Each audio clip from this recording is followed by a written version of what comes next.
Hello everyone, কেমন আছেন সবাই? খুব তাড়াতাড়ি কিন্তু চলে আসছে আবারও ঈদ। মনে হচ্ছে যে সেই দিন গেল মাত্র। আবারও কিন্তু আমাদের কোরবানি ঈদ চলে আসছে। তো আমি আজকে একটু চিকেন রেসিপিটা আপনাদের সবার সাথে শেয়ার করছি। এটা আপনারা চাইলে কিন্তু কোরবানি সকালে কিন্তু খিচুড়ির সাথে চাইলে পরিবেশন করতে পারেন। তো এখানে হচ্ছে আমি চিকেনটাকে হলুদ আর সামান্য একটু লবণ দিয়ে কিন্তু ভেজে নিচ্ছিলাম। যেহেতু ব্রয়লার মুরগি দিয়ে রান্না করছি তাই ভালো করে ভেজে নিচ্ছি। আপনারা যদি দেশি মুরগি ব্যবহার করেন তাহলে কিন্তু ভাজার প্রয়োজন নেই। আমার কাছে মনে হয় ব্রয়লার মুরগি থেকে একটু গন্ধ বা ব্যাড স্মেল আসে। তাই আমি এখানে হচ্ছে ভালো করে মুরগিটাকে ভেজে নিয়েছি। চিকেনটাকে ভাজা হওয়ার পরে চিকেনের যেই অয়েলটা ছিল সেই অয়েলের মধ্যে কিন্তু আমি পেঁয়াজটাকে ভালো করে ভেজে নিচ্ছিলাম। এখানে আমি প্রপার ওয়েতে আমার পেঁয়াজগুলোকে ভালো করে ভেজে নিচ্ছিলাম। আমি পর্যাপ্ত পরিমাণে এখানে পেঁয়াজ দিয়ে দিয়েছি। আমার কাছে মনে হচ্ছিল যে পেঁয়াজের পরিমাণটা আমি একটু কম দিয়ে দিয়েছি, তাই এখানে কিন্তু আবারও আমি বেশি করে পেঁয়াজ ব্যবহার করছি। কারণ চিকেনে আসলে পেঁয়াজের পরিমাণটা একটু বেশি হলে টেস্টটাও ভালো আসে।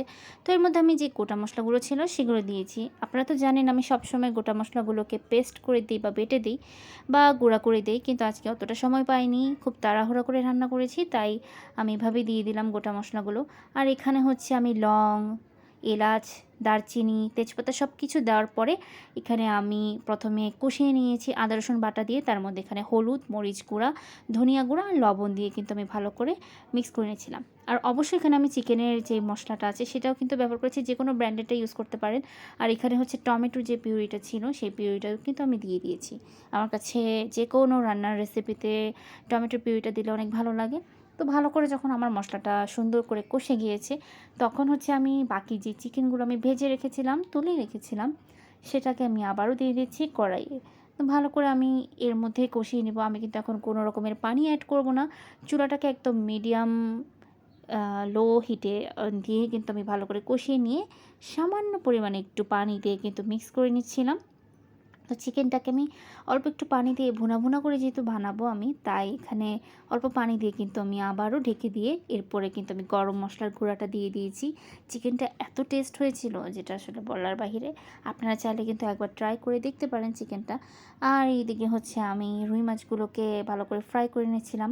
যেহেতু বৃষ্টি একটা দিন ছিল, তাই আমি এখানে রুই মাছগুলোকে ভালো করে ফ্রাই করে নিয়েছি। একদম কড়কড়া ফ্রাই যেটাকে বলে, আমার কাছে এই রেসিপিটা খুব ভালো লাগে। আর এদিকে দেখতেই তো পাচ্ছেন যে বেগুনগুলোকে আমি চাকচাক করে কেটে হলুদ, মরিচ আর লবণ গুঁড়া দিয়েই কিন্তু ভালো করে এখানে ভেজে নিচ্ছি। আমার কাছে মাছ ভাজার পাশাপাশি এই বেগুন ভাজাটা কিন্তু খুবই ভালো লাগে। আমি বেগুন রান্নার থেকেও এই রেসিপিটা অনেক পছন্দ করি। আর এইদিকে আমার মনে হচ্ছিল যে আমি চুলার কাছে থাকতে থাকতে আমার স্কিনটা একটু ড্যামেজ হয়ে গিয়েছে, তাই এখানে আমি নিম আর উপটানের প্যাকটা ইউজ করেছিলাম। আমার একটু পিম্পলেরও প্রবলেম আছে, তাই আমি এই প্যাকটা সবসময় ইউজ করার ট্রাই করি। গোসল করার আগে এই প্যাকটা ভালো করে ফেসে দিয়ে হচ্ছে অনেকক্ষণ রেখে দিয়েছিলাম। তারপর এটা আমি হচ্ছে ধুয়ে ফেলবো এবং স্কিনটাও কিন্তু অনেক ভালো থাকে এবং যে সোয়েটিংটা ছিল সেটা কিন্তু কমে যায়। আর এখানে হচ্ছে আমি যে বেগুনগুলো ভাজছিলাম সেগুলো ভাজা হয়ে গেছে। তো এখন দেখতেই পাচ্ছেন যে আমি সবগুলো রেসিপি এখানে আমার যে চিকেন কষাটা সেটাও দেখতে পাচ্ছেন যে এখানে আমি রেখে দিয়েছি।